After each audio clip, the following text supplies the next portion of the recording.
Life changing story. একজন advocate মারা গিয়েছে, অনেক ফেমাস একজন অ্যাডভোকেট।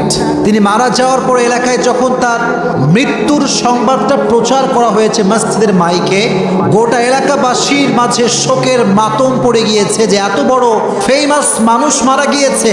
পুরো এলাকার মানুষ, পুরো শহরের মানুষ সব চলে আসছে জানাজা নামাজে তার জানাজা পড়ার জন্য। কিন্তু অ্যাডভোকেট সাহেব শুধুমাত্র একাই অ্যাডভোকেট নন, তার ছেলেটাও অ্যাডভোকেট। তো যখন জানাজার নামাজ হবে, সাংবাদিকরা আসছে, বড় বড় নামি দামি ব্যক্তিরা আসছে, জজ আসছে, পুলিশ আসছে, বিডিআর র্যাব, সব পুরো প্যাক আপ জায়গাটা, পুরো ঈদগাহ মাঠ লোড, হাজার হাজার জনতা আসছে। জানাজার কিছুক্ষণ পূর্বে ইমাম সাহেব বক্তব্য দিলেন, বললেন যে যদি কোনো ভুল করে থাকে মাফ করে দিবেন, ঋণ থাকলে সবাই জানাবেন। সব বক্তব্য শেষ। সর্বশেষ যখন ইমাম সাহেব জানাজার নামাজের তাকবীর দিয়েছেন, আল্লাহু আকবার একবার, আল্লাহু আকবার দুইবার, তিনবার যখন তাকবীর দিতে যাবেন, পেছন থেকে যিনি অ্যাডভোকেটের ছেলে চিৎকার দিয়ে কান্না শুরু করছে নামাজের ভেতরেই। এমন চিৎকার দিয়ে কান্না, সবাই নামাজ ভেঙে দিয়েছে এর আওয়াজ শুনে, একদম উল্টে পড়ে গেছে। ইমাম সাহেবও নামাজ ছেড়ে দিয়েছে। কথাগুলো ভালো করে বুঝবেন, শিক্ষা আছে এখানে, অনেক দামি শিক্ষা আছে। যখন সে উল্টে পড়ে গিয়েছে অ্যাডভোকেট, সেও অ্যাডভোকেট, নামি দামি একজন উকিল, সে উল্টে পড়ে গেছে। ইমাম সাহেব দৌড় দিয়ে আসছে, এসে বলছে আপনি কাঁদছেন কেন? আপনি তো একজন এডুকেটেড ম্যান, শিক্ষিত মানুষ।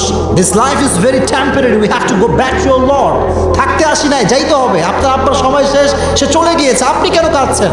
আপনার কাঁদার তো কোনো লজিক হয় না ম্যান, আপনি একটু ধৈর্য ধারণ করেন। অ্যাডভোকেট সবাইকে সামনে রেখে বলছে আপনারা কি মনে করলেন যে আমি আমার বাবার জন্য কাঁদছি? না, I am not crying for my father. আমি বাবার জন্য কাঁদছি না, আমার কাঁদার বিষয়ে একটা কারণ আছে। কি কারণ? সবাই অবাক, মিডিয়ার লোকরা অবাক যে কেন আপনি কাঁদতেছেন এই সময় এসে।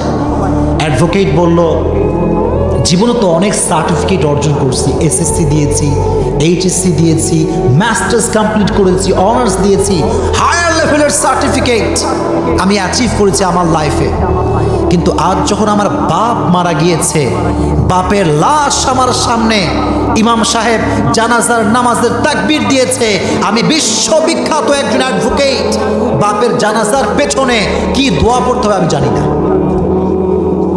জানি না। আমি তাকবীর দিচ্ছি ইমাম সাহেব, আমি চুপচাপ দাঁড়িয়ে আছি। আরে আমার মতো অ্যাডভোকেট যদি আমার বাপের জানাজার পেছনে দোয়া পড়তে না পারি, আমার এই সার্টিফিকেট দিয়ে আমার কি হবে?